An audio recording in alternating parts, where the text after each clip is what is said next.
And we're back. What's up? Right, we have got a very special day today. We're going to focus on the acts of choice. Absolutely. The finest instruments and what's brought us to our instruments. And I'm so proud to say, because I am incredible, even though I don't like to give you too much praise, I'm incredibly proud of my good friend here, Mr. Rick Graham, and his achievements, not only in life, in the universe, but this fine specimen right here that we have, one of the most beautiful, elegant instruments, darling, which is your signature series. Certainly is. Certainly is. Can we quickly make sure I put that... Oh, God, sorry. I'm going to put it back, right? Can we just draw everyone's attention? Drum roll. What we got there? What is this? Oh my God! Sorry.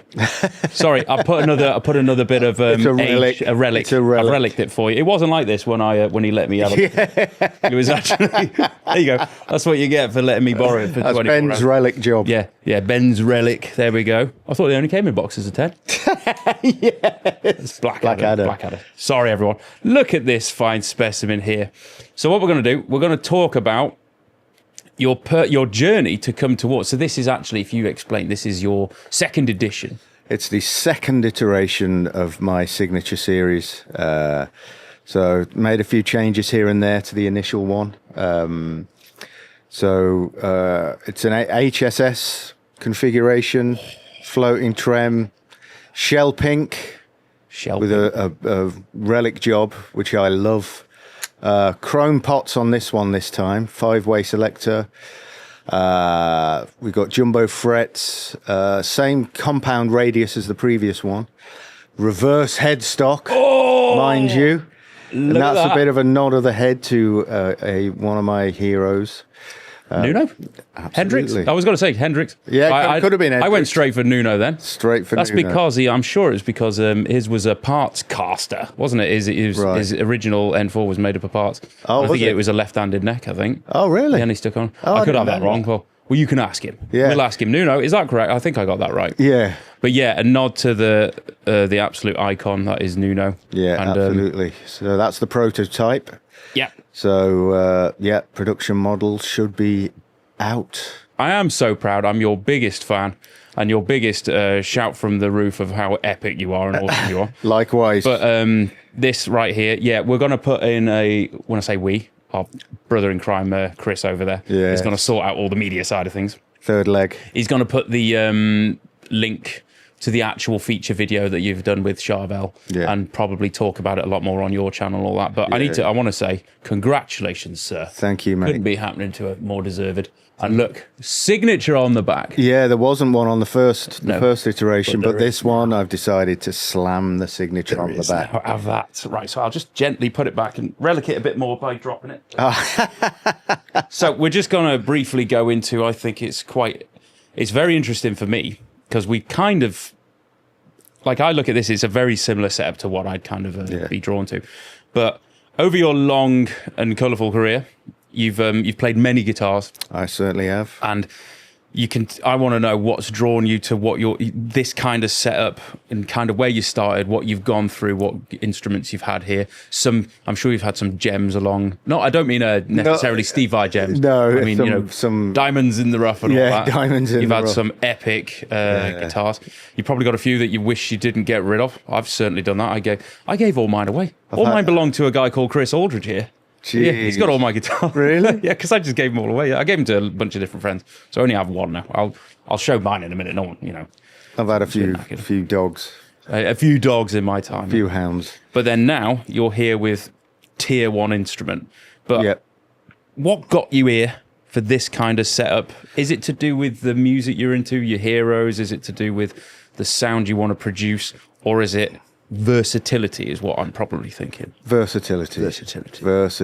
I kind of wanted, with this one, I just wanted to do, because I've always been into strats, so this really is obviously there's a close connection.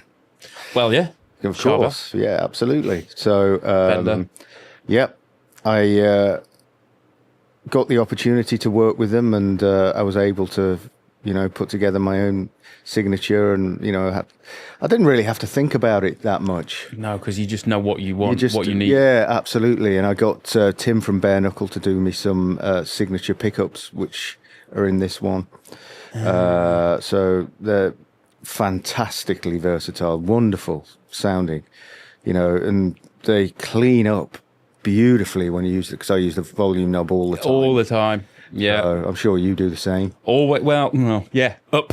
Up, yeah. Yeah. Up, I use it on, I turn it on. up. And I turn it off. Straight up. No, not true. When you go through all different kinds of styles, especially if you've got the blues edge or a rock edge, you're not always on full whatever. It is one of those things I'm always... Someone did actually comment on that, saying this man's one of the most... People say aggressive picking or something. One guy said... It was very funny. He says, this is the most aggressive pickup selecting I've ever seen, because I'm like... Yeah, I love that. Whacking it. I love that. Have that. I love that. Neck, I do that as well. Straight to bridge, you bitch.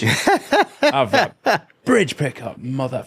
Like that. Yeah, I need to calm down a little bit with that. But the as we see, there was a video, because I came around when you first got this. I was in your gaff. For the Americans, that's your domicile, your place, house. your house. Yeah, your gaff. Yeah. And the thing with this, I've got to admit, that neck, I was just like, ooh. Yeah. Is this one of those things they call it caramelized? It is. It's caramelized. Because even that, I'm like, oh, that sounds good, doesn't it? It does. It does. Like a glazed, yeah. caramelized. Oh, it's aesthetics are great. It's beautiful. Yeah. And it's and the compound radius as well helps with my playing. So what that essentially means, it's more rounded at the bottom and then flattens out as it progresses up the neck. So because I do a lot of clean finger style stuff on the electric, but also shred every now and again. Oh yeah.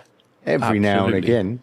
Yeah. And so as the fretboard flattens out, it just makes soloing up in that area of the fretboard. So it's that bit there. Yeah. So it goes pretty much, it's just gradual. So, but that works great for me, because I can just mix the styles that I play with this instrument. It's fucking awesome. I love it. Thanks for watching this podcast. This podcast is sponsored by Ben and I, and you can visit our corresponding websites in the description box below. Ben's got his own website where he's preparing his own method. I've got my own website where I sell downloadable content, all manner of guitar techniques and tabs. So please head over and check out my website. Thank you very much for checking in. Absolutely. Can I just say the thing is, people are gonna be like, oh, they're trying to flog it. Ben here asking what he doesn't understand what radius is. He's like, oh, tell me about this flat radius so we can all, but I genuinely don't understand it. Yeah. That's the thing. I asked you something the other day and I was like, what was it radius? It was something like that. I don't know what that is, because I'm so ill-educated when it comes to the actual makeup and the gear and stuff. I don't know anything about it. Like, people ask, what height is your action? I'm like, I have no idea. Something like that. I don't know. I've got my buddy James, who over at Agrajag Guitars, he helps me with all of the setup and stuff. I don't know. I need it quite high so you can grip it and all that. But when it comes to, it was scale I was asking you, 1 in 26 or something. Yeah. 26-inch scale of 25 and a half. 25 and a half. And I didn't know. And that's the thing.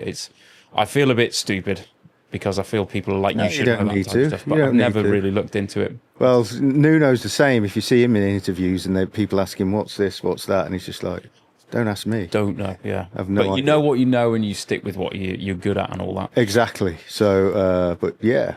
We were initially talking when you got when you were getting the signature, because I know you won't mind me saying this. The initial getting a signature series, it can be a little bit maybe daunting. Yeah, there you go. Because it's like you feel like, I don't want to push anyone or push myself. Like, people feel I don't my signature, and everyone's going to say, oh, really. But then I did point out, nostalgically, one of my early guitars, because I had a Fender starter pack, Squire starter pack. Yeah, I was great. But I was the biggest Joe Satriani fan, and my dad, mum and dad got me my dad got me the JS. Just one of the not so expensive ones for Christmas. JS, I want to say like JS 500 or something, and it was a black one. and it had the silver, the chrome on there. Yeah. And I still remember getting that and being, it was unbelievable. I would have been 14, maybe 15. And I still remember having it in the corner of my room. And that night I was like lying in bed and I keep looking over at it. I can even now remember the case. It came in a hard case, and the smell of the felt in there. I was like, oh, it's just absolute nostalgia. But the inspiration I got from it and the joy I got from it, just like people who've got your signature and fans of yours would get from it. Yeah. And you're like, and I did say, you can't imagine, you can't cheat people out of that inspiration and that wanting to not only support but be closer to you in a way. Yeah, absolutely. And I'm one of the lucky ones who's got very close to you, unfortunately. A bit too close in a lot of ways, yeah. But we'll elaborate that later. Yeah, maybe later. Maybe another day. We'll talk about some of those. What's interesting, actually, and this is a bit spooky. My dad had a Fender jazz bass. Once I started, showing interest, he sold it to buy me a guitar. Oh, man. And an amp. Yeah.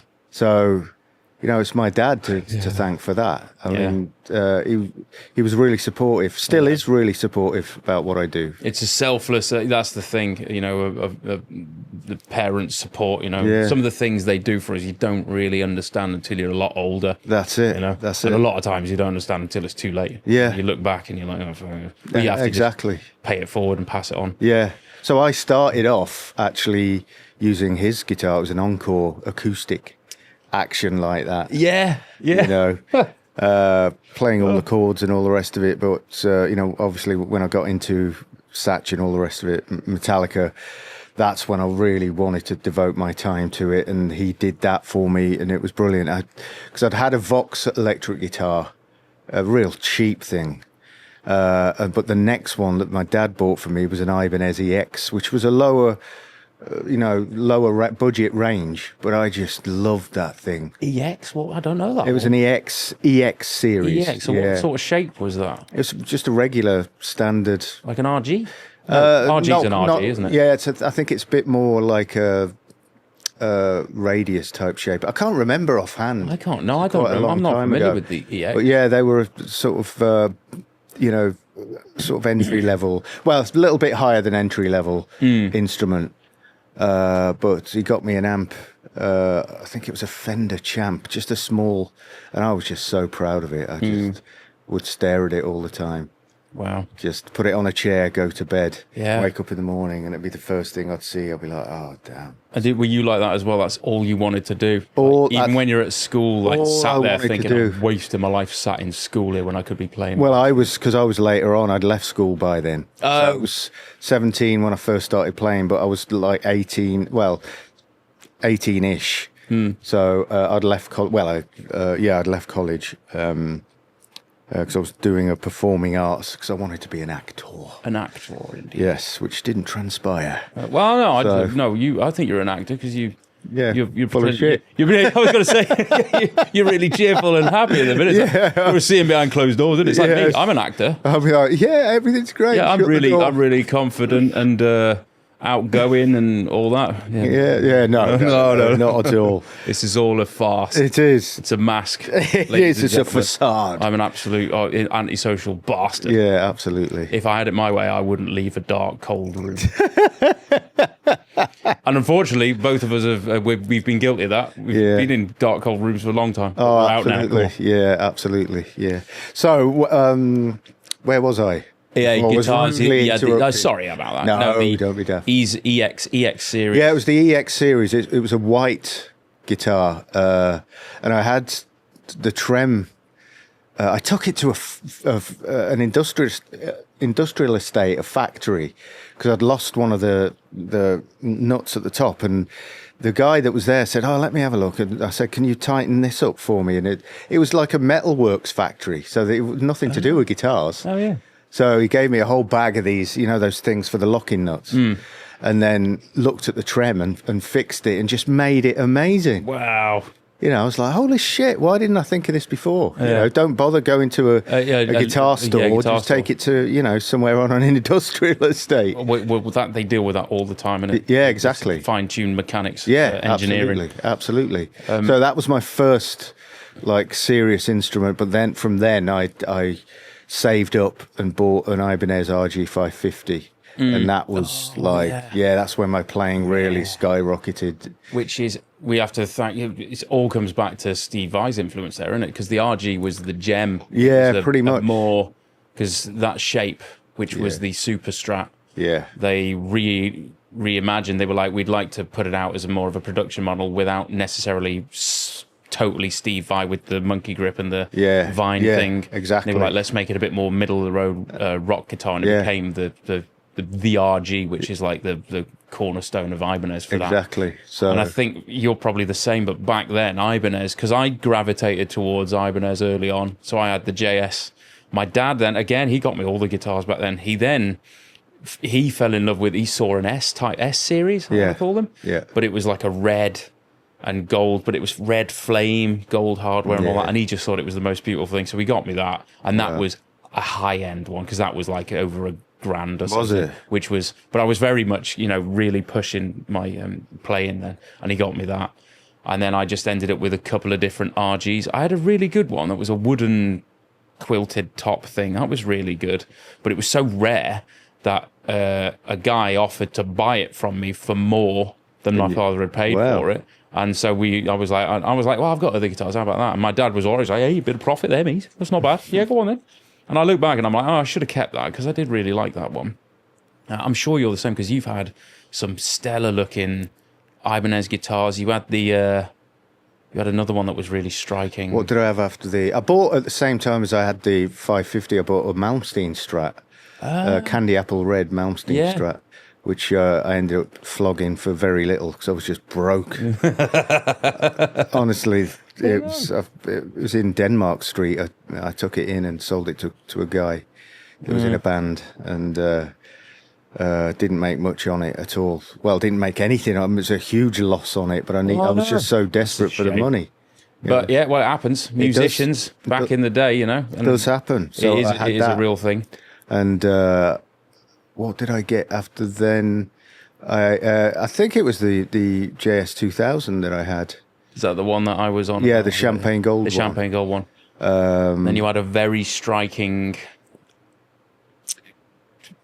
dipped something. Oh, it was a root beer drip. Root beer, that's from it. Sir. That was particular. It did look quite striking. That one, 'cause I remember seeing that in some of your videos, and you're playing, then you do. Yeah, well, like that was quite. But even that, looking at it, it was very. I would have thought from the, you know, without seeing the headstock, it looks like an RG. You know, it's a very rock guitar kind of. Of course it is. They're called moderns, Sir Modern. Moderns. It's really it's a rock style guitar. But I ended up shifting that on to a guy from Liverpool. Liverpool, me? Yeah. A lovely guy called Phil Dyer. Don't know if you've heard of him. No, I don't think so. Really great player, just top lad. Top lad. So he's always said, look, anytime you want to play it, you know. Oh, wicked. Here. So it's... well, there you go. You never know if you want to get... You never know. Nostalgia there. Yeah. But I bought at the, not long after then, I bought another Sir, but it was a classic antique with a light aging relic job on it. So it was a shell pink. Yeah. Again, that was beautiful instrument. I can remember the smell of the case. I still remember it. How mental is that? We're both doing that nostalgia. It's all about sensory stuff. What does that tell you? don't forget the resin. From absolutely, from the violin. Do a quick shot of that before a gig. So that I ended up getting rid of those. What did I get? You had I remember after that. I remember you were mostly. It was like Strat types. Yeah, I just went and bought, you know, a bunch of Strats. You know, I just wanted to go back to playing Strats because I've always loved Strats. Yeah.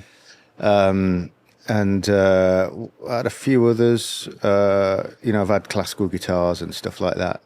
That's a different story. Different world altogether. It's a different world, yeah.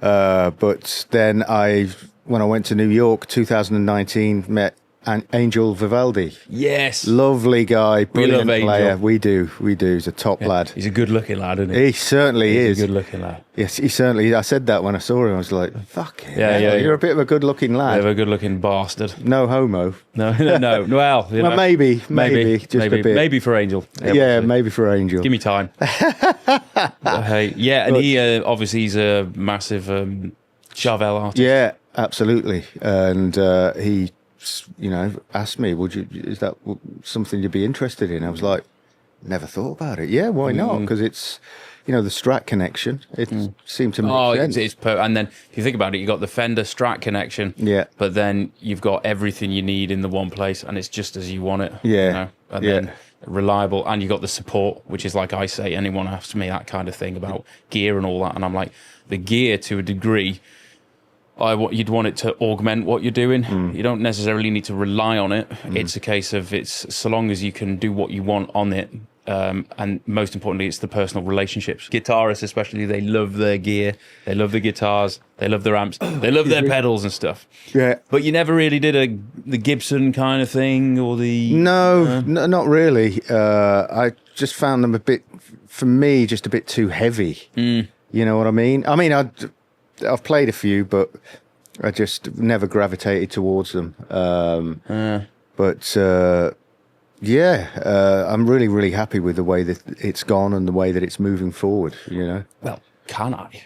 Speaking of signature series, you obviously, the far more famous than I am. Don't be But stuffed. let me show you.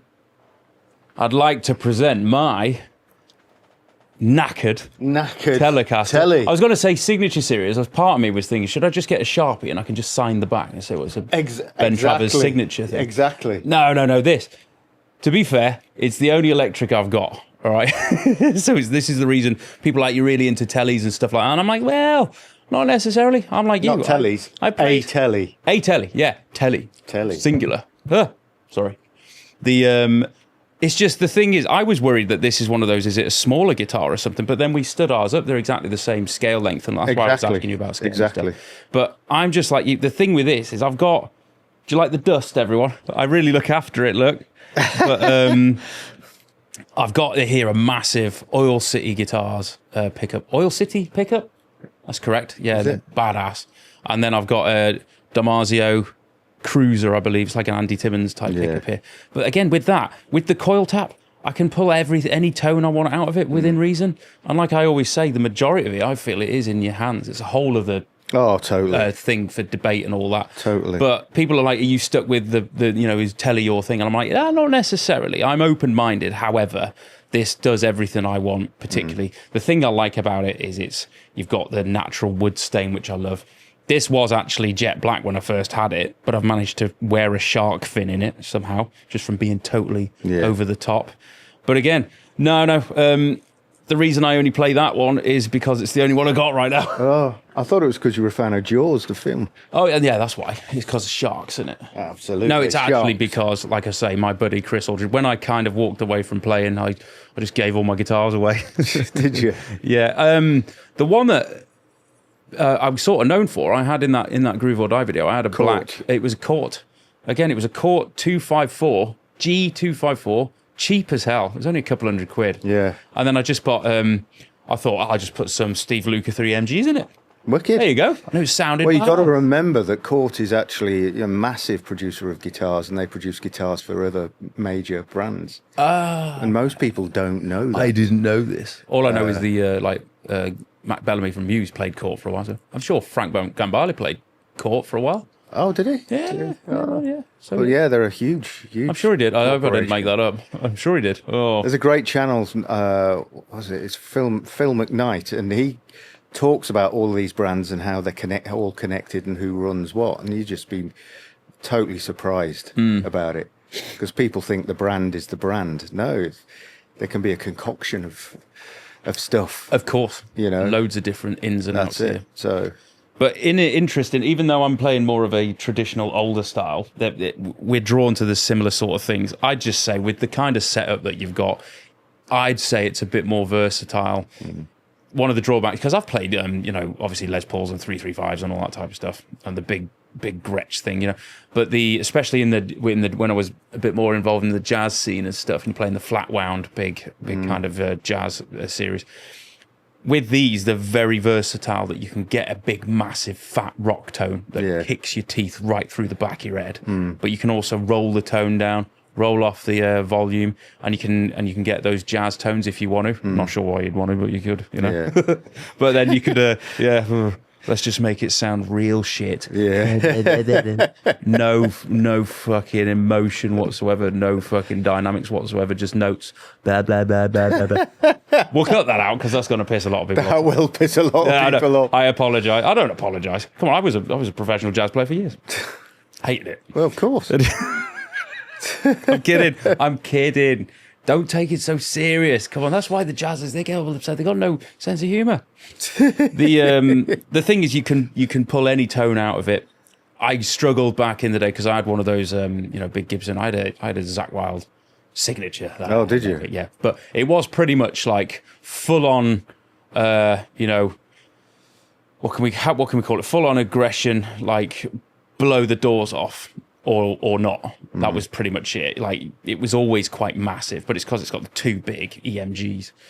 But nowadays you've got things like is it Fishman's or what are the ones where they've got like, it looks like a humbucker, but it's less of a it's got like just the one row of the Fishman's or something. Yeah, Fishman. But they're a lot more versatile and stuff. So right. I don't think it really matters. I think you can. The tech is so much there now. Yeah. Whereas back then the instruments were very much Strat, Gibson. Yeah, just those. Those ones, and then the another one, which I've got like 335. That kind of thing. There were real categories to go into play. So now I don't think it really matters that much. No. The only thing that is a bit of a drawback for me is I've got no. I didn't realise yours has a floating bridge, and again, totally versatile. Whereas with mine, totally. I'm a bit limited because it's fixed. Right. And I play stupidly heavy strings as well. Yeah. Well, they're not that bad. They're 11 through 50 something. And again, I used to use 11s on the for a while on that root beer drip. Yeah, it's just I get it. It's not really that you need the big strings for bigger tone. I think that's a bit of a myth because, Brian May used really quite light strings. Billy Gibbons uses really light strings. Massive sound. Malmsteen. Some of the sounds he gets on some of his albums, hugest sound in the world. Yeah. It's with me. It's because I did a lot of crossover from acoustic and like flat picking acoustic. The kind of bluegrass kind of thing where you're really hitting it and you're playing minimum like 13s on. Yeah. It's the tension with the string when you hit it. It doesn't flop and go all over the place. Yeah. So that's why, because I'm still very heavy-handed, I need the heavier sort of strings. But you're limited. That's why, like I said, I piss myself off that my vibrato isn't as wide and controlled. It's quite tight now, but it's because the strings are a bitch. Yeah. That's my excuse, everyone. It's a bit of resistance. Bit of resistance training, and it makes you... Can't whack it. You can't. Indeed. But that pretty much covers our... This is what's brought you here. Yep. To your perfect kind of... Yeah.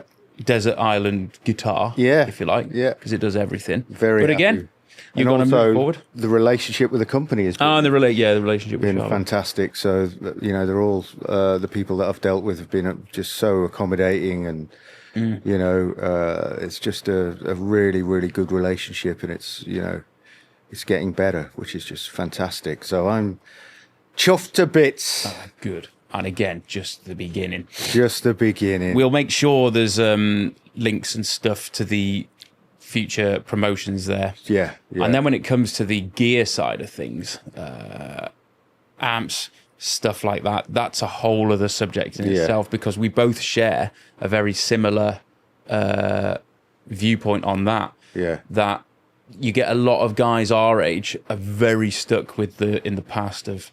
It's got to be valves. It's got to be this. It's got to be that. And and we've got. It's not controversial what we think. I think we've got we can see both sides. Yeah, but we're very realistic with the modern approach and not getting sucked into the whole. Yeah, absolutely, and all that shit. Again, it's all about balance, isn't it?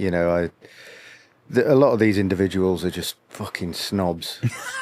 Well, I'm glad you said that. Yeah. Can I quickly But you know, I understand that people, you know, everybody's got an opinion on things, but I think to not embrace modern technology is, I'm not willing to do that, because I don't want to miss out on any, you know, potential opportunities regarding tone. So, you know, I'm pretty open-minded when it comes to gear.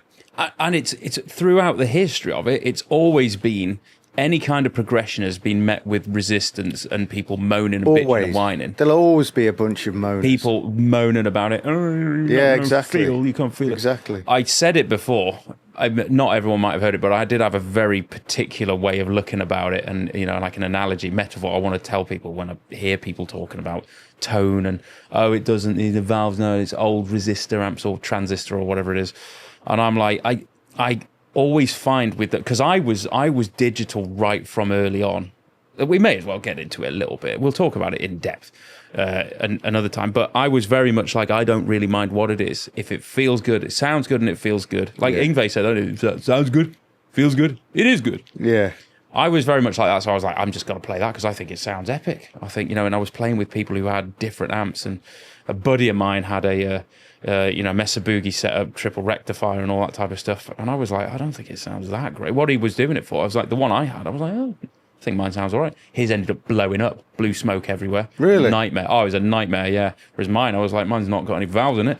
I got to worry about it. Yeah, it's fine. Yeah, absolutely. But I always use the analogy, sorry to digress, is, you know, I did that triathlon years ago, the Ironman triathlon, and I was a bit, you know, I'm not built for cycling necessarily. I'm a bit too stocky. Crush the frame. Little bit heavy, but I was doing it anyway. I was good. I had good endurance training, but I had this guy lecturing me on the bike because I was using a specialized triathlon bike. Specialized something or other, you know, one of those. And he was like, oh, mate, you know, mate, it's just, you know, mine over here, mate. Have a look at this, mate. See this? I've changed them pedals, mate. I've saved 2 ounces on them screws in there. And he was like, you see my frame? I've had that bit shaved off, mate. Carbon fiber, mate. That's another £1. Yeah, you see, like, feel that, mate. Feel that. And he's doing that, and he's like, I've saved all this. I've saved £4 here. And I'm looking at him like, yeah, you're about £50 overweight. You're a fat bastard. I'm like, and you're telling me about £4. You've spent 1,500 quid saving £4. You fat. But what are you talking about? You stupid. And I found the same thing. Guys would lecture me on the tubes and why it has to be tubes and this new shit. It's awful because I had a zoom pedal. Yeah. And everyone's like, oh mate, shit. You know, you need. You see. But I'd be like, yeah, but all of that you're going on about, yet if you're not practicing and you're not playing and you're not out, what's the point? Well, they just talk all day and, you know. I said, yeah, you've got a $5,000 setup. It still sounds shit if you're not going to play with your heart and passion and develop. Exactly. You're going to bark all day, little doggy. Or you're going to bite. Yeah, Reservoir Dogs. Exactly. Well, my experience with that as well, just to give put something in parallel with that, is classical music, guitar music societies. Right. Horrible. Horrible. Ghastly. My classical guitar teacher said that to me. He said, let me just warn you, classical guitar societies, there's a lot of arseholes. Oh. And they're usually in those societies. And I was like, yeah, he's right. Oh, you've got him in every genre, though. But that's essentially what I'm alluding to here. Is basically, well, whatever you do, there's always going to be a bunch of elitist individuals who think they talk a talk, but they don't do anything. They can't walk the walk. You just have to not get. That's one of the only bits of advice I'd ever give is you can't listen to. You can't let them suck the life and soul out of you, because they will. People they want to discourage you. They want to discourage, and we're here. Yeah. To make sure we encourage. Yeah, absolute opposite. Yeah, and just I can't. People need so little encouragement with the instrument because let's be honest, it's a bitch of an instrument to play. I've played a lot of instruments, and it's a drag. It's tough. It's a drag, tough. And I do look back. I'm like, you know, if I had to start again, I'm like, oh God, I don't think I would. It's a nightmare. It's so hard to do it. Aren't the first 10 years the worst? The first 10 years are the worst, yeah. Yeah, I don't know. I don't know. I think. But then again, it don't get any No, easier. I was going to say, I think the third 10 years are the worst now. Yeah, exactly. It's not if you've done what we've done, whereas I got to a level and then didn't play, and then I'm trying to get it all back. Yeah, and that's been a bit of a drag. But what's kept me going is the inspiration and the. Exactly. I started off thinking I was great, and now I think I'm terrible. So I just got worse over time. Oh, that's a buddy of mine. He did that. He in the gypsy jazz band. I've got a great friend, Andreas Oberg, a phenomenal musician, guitarist. I'm sure I've told you this before. And my buddy Stuart had a kid and hadn't really played much, between we last, because Andreas came over and played a gig with us, and Andreas comes back and watches Stuart play after he'd got married and had a kid or something, and he just looks at him and he, stone cold, he just goes, "You're getting worse." You're getting worse. You don't practice. I'm never getting married. You're getting well. You need to practice. You sound bad. What did he say? No, Stuart just went, yeah. Oh, did he? Yeah, he did. Because Stuart was just. But that's the thing. Because Andres was Swedish. He's like. His sense of humor was very different to ours. He inspired me beyond belief because he was a phenomenal musician. I remember his videos. Oh, he's phenomenal. Yeah. But I used to go up to him and I'd talk to him because I was a young whippersnapper and all that. And I'd just be like, "How are you?" And he'd be like, "Absolutely, he'd show me," and he'd just pass on the knowledge. But then I learned from that, like at his level, he wasn't threatened by anyone. He was like, "Absolutely, yeah, I could show you how to do that, no problem." He was a great encouragement. But every now and then he'd say something that was in our kind of culture would just be a little bit classed as a bit insensitive or rude and stuff like that, because we'd be waiting to, like, we'd be on stage or something and we'd be chatting to the organisers of whatever, and I'd be there trying to be really so thank you so much for having us, and out of nowhere Andres would be like, "Why are we here? Why are we waiting here? We should go. Why am I waiting here?" That sounds a bit Austrian, actually. It sounds like, but then he'd say that right in front of the guy, and I remember a guy gave him a guitar once, says, "Oh, this is my guitar. Would you play my guitar?" He plays it. He goes, "This guitar is horrible. I don't like it." You had it back. My professor of guitar at music school, this was hilarious. We're in repertoire class where all the guitar players, and there weren't many. He was wanting to play an example of something. He just says, "Oh, give me your guitar." It was one of the other guys. He starts playing this example, and he goes, "Fucking horrible guitar." He gave it to it, but then a couple of weeks later, he did the same thing. Said, "Oh, can I grab your guitar?" Yeah. Played it, and he goes, "Ah, nice guitar." He was fucked in the head. Yeah. Have you ever done? I still remember there's I'm trying to think the gypsy jazz guitars, Macaferry, Selma. Oh yeah, they have a bad reputation because they sound and look great, but again, culturally wise, they're not. They're from the European, France and Germany, all that type of stuff. The Romani, Sinti, gypsies, and they're used to that kind of climate. And then you take one of them over to like the US. And I remember doing that. We had a whole US tour booked, and I took and again, it's a very delicate, expensive instrument. Take it over to the US and open the case, and the guitar is literally like that. Looks like Christian Bale from The Machinist. And I'm looking at it, I'm like that, and you pick it up and just go, "What the hell can you farts. do?" Yeah, it just absolutely just goes. And then there's again the age-old thing. What do we do? And they're like, "Oh, I don't think that's why you carry loads of picks with you, and you have to wedge picks under the bridge to lift the action up." Yeah, because they didn't have truss rods and things like that. And then you just think, "Oh my god, the balls back then of just booking yourself, like booking dates and turning up with the one delicate one-off acoustic guitar." Yeah.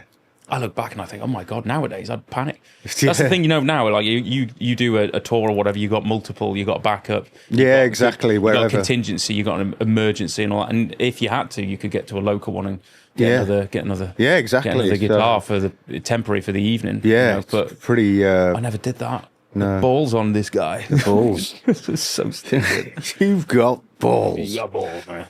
Anyway, we're Let's move on here a little bit because I believe it's going to get to that time. Chris has got a question for us. Okay.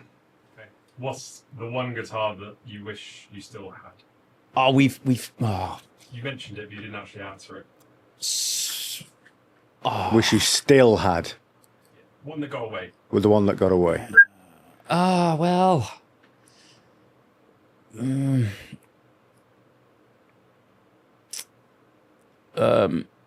If I'm, I think it's. I had that. It was the wooden RG something or other, and I do just think it was a beautiful guitar. But I'm not sure whether I've done that whole pedestal thing. You know, when you think, oh, that was great, it was amazing. Then if you got it back now, you'd be like, oh, it wasn't all that. Actually, it was a bit knackered. Yeah, I think the memory of something can appear to be a lot better than the reality It's of it. pedestal syndrome, isn't it? Thinking of that, if not, no, I'd probably,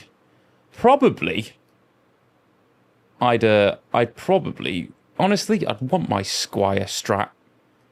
That my first guitar. Do you know why though? It's a bit Sentimental. Yeah, it's because it's the first one my old man got for me, and like I still remember that initial electric guitar, and then it's because they did that thing to me, the bastards, on Christmas Day when I, because I was begging for a guitar, and they were like, oh, electric guitar. Oh, and my mum was like, oh, I'm not you. sure. What they did was they gave me like, we got loads of little presents and all that, and I had to do that thing. Thank you. And I was really disappointed because I didn't get a guitar, thank you. But then my dad was like, there's one more over there. And it was a little bag, it was a little box. And I opened the box and there's a guitar pick inside. And at the time I was like, I was thinking, you bastards. But then they were like, go and look in the hallway, and they'd set up, while we were in there, my mum had like put it on a little stand, and then it had a little fender out with it, and it was a Squire thing like that. And I was like, and I still remember they got me I think it was I want to say it's a Roland something, like a little pedal board. Only had 3 pedals on it. Roland G3, maybe? Is that a thing? Yeah, possibly. I'm sure it was something like that. And it had like a phaser flanger. Oh, yeah. And it had like a, distortion on there. And then you go into the little amp. So it's like an all-in-one unit. Oh, man. And to have that, and I could hear just from that, I was like, oh, my God, that sounds like Eddie Van Halen. If Eddie Van Halen, all he could do was play a low E string. Because that's all I could do at the time. But it was like, wow. I was like, whoa. Yeah. I knew a couple of power chords.